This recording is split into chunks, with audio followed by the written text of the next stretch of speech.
چې ما داسې په خپل بوځې که نه تا سره به زه بیا ډورانه شم. دا خو زه دي دا مې به ایمانوي چې دا مې پورې نشي راتلی. بینک ته تللې وم بینک کار و نو هغه مې چې وکړو اوس رالم کور ته اوس لګیا شوم ویل زه دا کټوۍ وټۍ خو به کېږي ورسره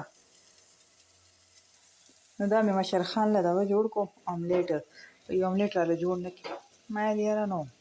بار به ته ما ویل زه ضرور کوم ما ویل اوس خو مې دله وکړو اوس یې وخوره ډېرې خبرې راته مه کوه سره مې ویل پراټه دله پخه کړم یا وراله پخه کړه نو ځمه پېښور ته مې اراده ده لوبیا مې خوشته کړې ده پرون شپې نه اوس ما ویل چې دا په ټوله باندې کړم سمه ډېره ده که نه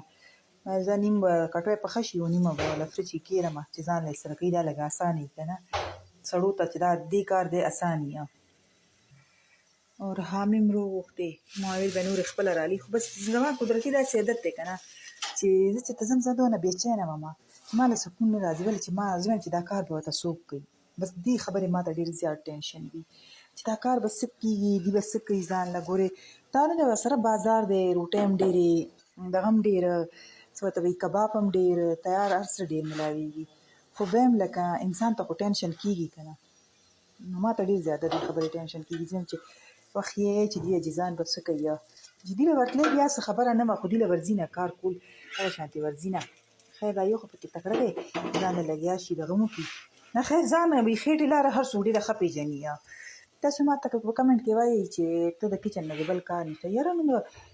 غم ټول د خېټې دی تاسو په دې ولې نه پوهېږئ د ورځې چې 3 ټایمه ته تیارې زه خو لا د 3 ټایمه ویډیو ورکوم هم نه زما خو اکثر تاسو سره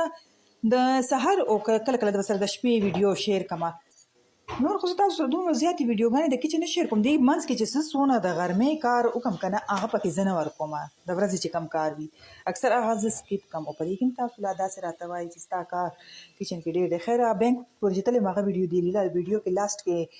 دغه کوم اډ کوم که زړه مې وګورئ که زړه مو نه بلکل یم چې ونه ګورئ نو خوښه خپله ده صحیح ده او چې ما داسې په خپل بوځې که نه تا سره به زه بیا ډورانه شم دا خو زه دي دا مې به ایمانوي چې دا مې پورې نشي راتلی پښتو نه شم راتلی که نو ما له ګاډې ونیسه ما له ټیکسي ونیسه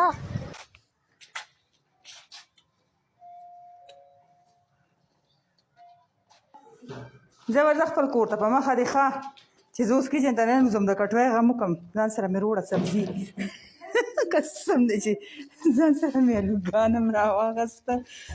او پکې مې بادرنګ هم راواغسته روانه یم پېښور ته خو غم د دې کومه والله چې غم د دې کوم اوس ما ویل چې ښه ښکلې لوبیا به هم ورته وخت پخه کړم دیله او دیله به دا هر څه تیار کړو او بیا به ترېنه لاړ شو ځکه نه چې دننه خو لاړ شو